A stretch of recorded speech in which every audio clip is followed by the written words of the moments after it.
This is me in the slump. If you click in that video, you're probably in one too. Maybe you've worn the same hoodie for 4 days straight, or maybe you can't remember the last time you felt excited about anything. Yeah, I see you, because we've all been there. And here's the thing nobody tells about the slumps. Getting into it is easy, but getting out of it feels impossible. It's like walking through the mud and every productivity guru's telling you, just woke up at 5 a.m. and go for a run, while you can barely get out of bed. So today I'm going to be sharing 9 habits that actually helped me crawl out of my last slump. And not the generic drink water advice. Okay, maybe there is a little of that. I'm going to give you habits that really made a difference for me. Some might sound weird, some might just not work for you. I'm sure that one of them is what you exactly need to hear today. But first, let me tell you how bad things got for me.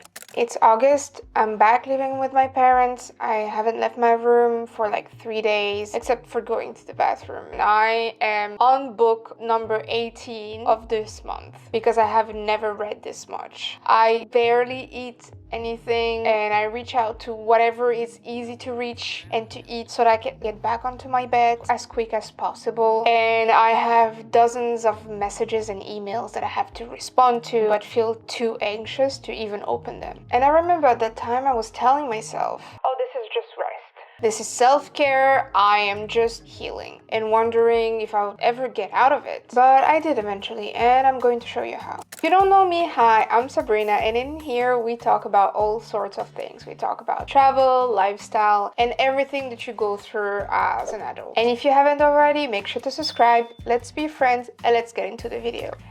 The first thing you need to do when you face rock bottom is to name your specific why. I know that in this kind of situation, everyone says, just figure out why you're in this slump. But let me make this actually useful. For me, it wasn't just one thing. It was like a cascade of things. I've been traveling for 6 months straight. I lived for 3 months in my dream country, aka Japan, living this dream life, constantly surrounded by people and always saying yes to amazing adventures. But then when I came back home to my parents' place, in this small town in the middle of nowhere at the age of 32 with just me and my cat, I realized that everything that I've been running from, a breakup earlier this year that I haven't really proceeded, a bank account that made me physically sick at the look of it, the crushing weight of trying to make content creation work with almost nothing to show for it. I left a secure job with financial stability to chase my dream. And I gave myself 1 year to make it work, watching my savings disappear while my channel stayed stagnant. And the worst part, I was comparing myself to everyone. I have this friend who's also a fellow content creator. She visited me and she's someone who's crushing it at being a full-time content creator. I was so happy for her, and being with her actually was so inspiring and so motivating. But the moment she left, I just couldn't stop thinking, because she was living the life that I wanted, and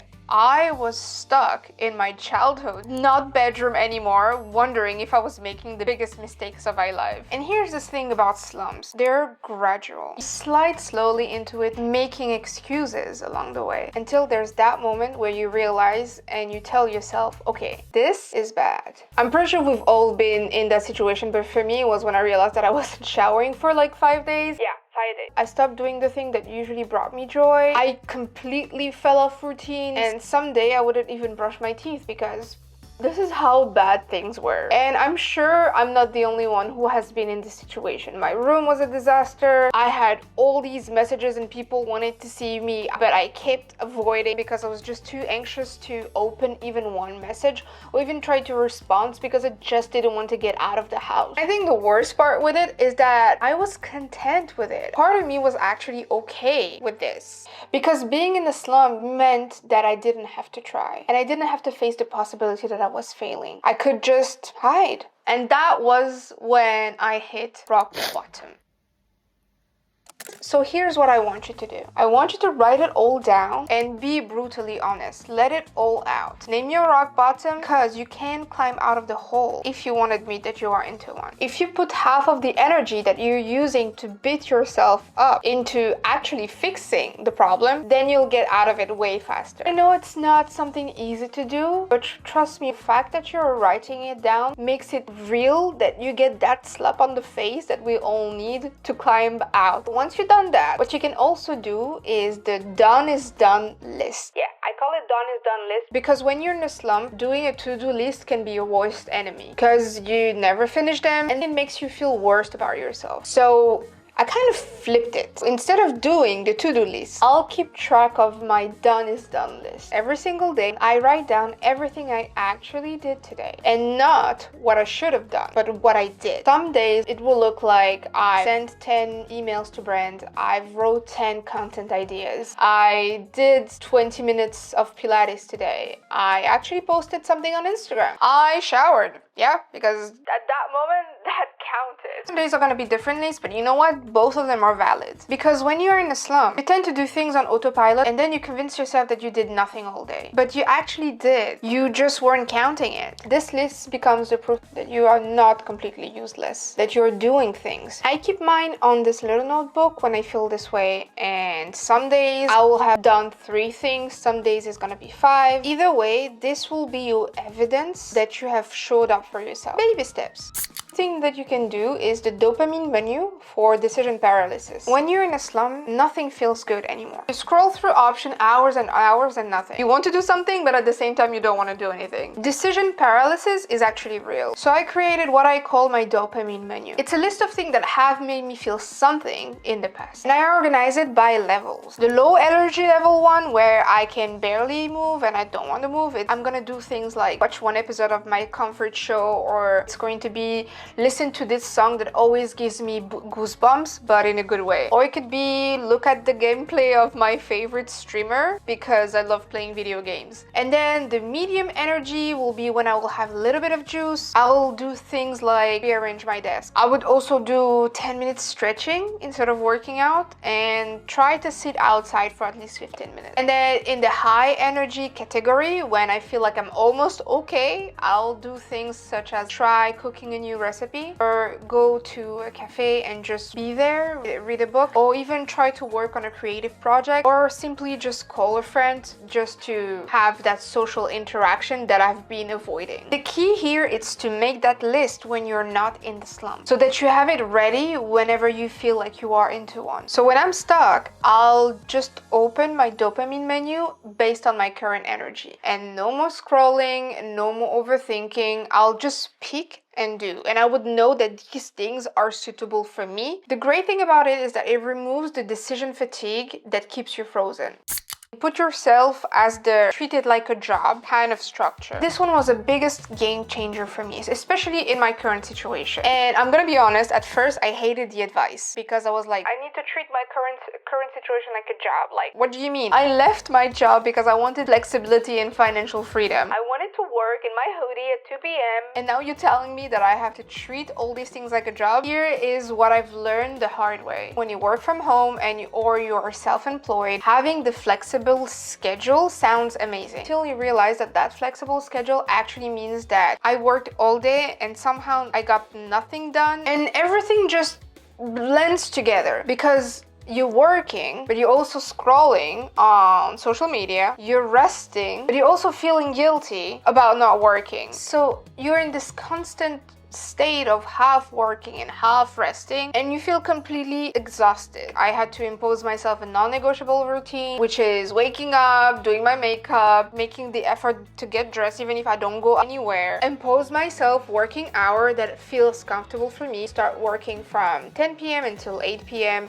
because I like to have longer time for doing my morning routine, and then imposing myself a night routine that is also non-negotiable. Watch my favorite series, wind down, stop being on social media after 10:30. And even if for you it sounds logical, for someone like me who's now her own boss, I realize that during work hours, I was actually working. I'm trying to treat it like my boss is watching, except that the boss here is my future me and she's counting on me. When everything feels out of control, you have to control at least something. Believe it or not, but structure is not your enemy. I would say it's the container that let that creativity happen. Another great thing that helped me get out of the slump was founding public accountability. This one actually terrified me, but it kind of worked because it's not just about telling someone. Here, the psychology is when your goals lives only in your head or in your private journal, there's no consequences for quitting. You can just stop whenever you want and nobody will know. And you can rewrite your own story in your head like you've never tried. When you tell people what you're doing, suddenly quitting means admitting your failure, and not to yourself, but to everybody who knows and is watching you. Is that pressure? Yeah, for sure. But that pressure is what keeps you going when motivation dies. In the month of September, I decided to start this 90-day YouTube reset challenge. Funny enough, my previous video is about entering the winter art challenge for 90 days. I'm actually doing both. One challenge is more personal, the other challenge is more related to work. And if you want to know more about it, I'll leave the video right here or in the description below. But I started this 90-day YouTube reset challenge and I posted everything online. I told my audience what were my objectives, what I was going to do, and the fact that I was going to keep them updated every week on my progress so they can also watch and see what I'm doing. I tried to make it specific. And you know what happened? One of my creator friends saw one of my posts and decided to join me with this challenge. And she was like, I'm doing it with you. We became accountable partners and we daily message or talk to each other. We sometimes even video call so we can work together. In the end, the fear of publicly failing is stronger than the comfort of staying stuck. In this kind of moment, that's exactly what you need. This one is kind of uncomfortable for some, but also can be really good for you. And honestly, it's also kind of dramatic. But at the same time, you need to be dramatic sometimes to break through your own BS. So what you can do is write down everything that you feel ashamed about. And I mean everything. So in here, instead of writing down everything that we are grateful for, we are going to do the opposite. See this as a reality check where you are 100% honest with you. For me, it was something like, okay, I'm 32. I am back at living with my parents. I spend most of my savings and I have nothing to show up for myself except that good ramen that I had back in Tokyo. It could be also something like, I have bought these tools to exercise and I've actually never used them. Write all of it. And then, this is the important part. Read it all out loud and say, that's okay. You're doing your best. So the first time I did this, I felt ridiculous. Like sitting in my room talking to myself like I'm my own therapist. But here's what shame does. It lives in the dark. It grows into your head and it gets louder and meaner the longer you ignore it. But when you put it out into the light and actually look at it, when you say it out loud, you realize that most of it is just your brain being unnecessarily cruel. You're starting over in your 30s and you're back at living with your parents. Well, you're making a strategic decision to give your dreams a real shot instead of staying stuck in a job that made you feel miserable. You haven't responded to this text? Well, you're just overwhelmed. You're not a bad person. Send a sorry, I've been MIA right after them. And people will understand, especially your friends. This isn't toxic positivity. I'm not saying that everything's fine. I'm just saying that you're allowed to struggle without being a failure. You're allowed to be imperfect and still feel worthy. Write it down, read it out loud, forgive yourself, and move on. The shame won't disappear completely, but at least it will stop ruining your life. Remind yourself that messy action beats perfect inactions. Once you release that shame, here's how you can start moving on. Because this is where most people get stuck. Stop waiting to feel motivated. Stop waiting to feel ready. Stop waiting for the perfect plan. You want to work out but you don't have the energy? Just do 5 squats in your pajamas. That counts, right? If you want to be productive and you're feeling overwhelmed, send 1 email. That counts too. And if you're so deep in the slump that you can't even take a shower, well, just wash your hair.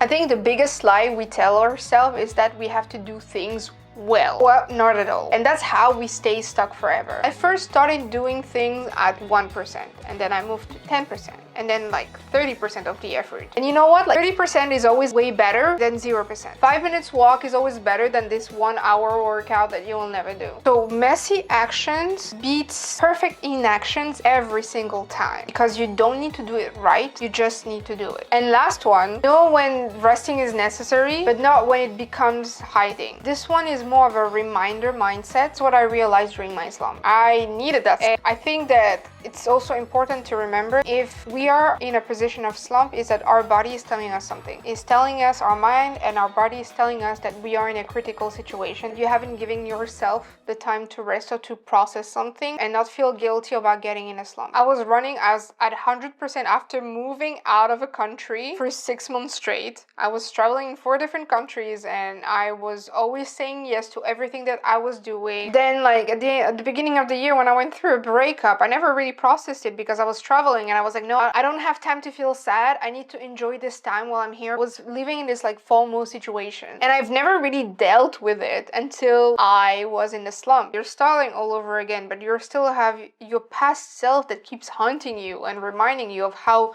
good and great your lifestyle was before. And I think I needed that. I needed to be back home and back with my parents. I needed to be bored. I needed to read all these books. I needed to play. I just needed to exist without pressure or performance. Remember the difference between resting and hiding. Resting is, I need to recharge so I can come back stronger. While hiding is, I'm avoiding everything uncomfortable and calling it self-care. And I'm numbing myself instead of processing it. So take the rest, take your time you need, be kind to yourself. We all have our limits. Give yourself permission to struggle for a week, a month, or even a few months, but just not forever. Because rest is supposed to help you come back, not hide. Here you have like all the habits that you can try to get out of your slump, and I know that like some of them really helped me, some of them will work for you, and some of them won't. You don't have to try them all, but pick the one that resonates the most with you and just give it a try. And hey, if you want to know more about this winter arc challenge, or if you would like to join, don't forget to check the link of this video in the description. If you are currently in the slump or you get out of the slump, like, I encourage you to share your story in the comments so that we can support one another and you can maybe inspire somebody else who might be in the same situation as you. And if after watching everything that I've said in this video you are not subscribed yet, now is your time. I hope you've enjoyed this video. Thank you so much for watching, and I'll catch you on the next one. Bye bye.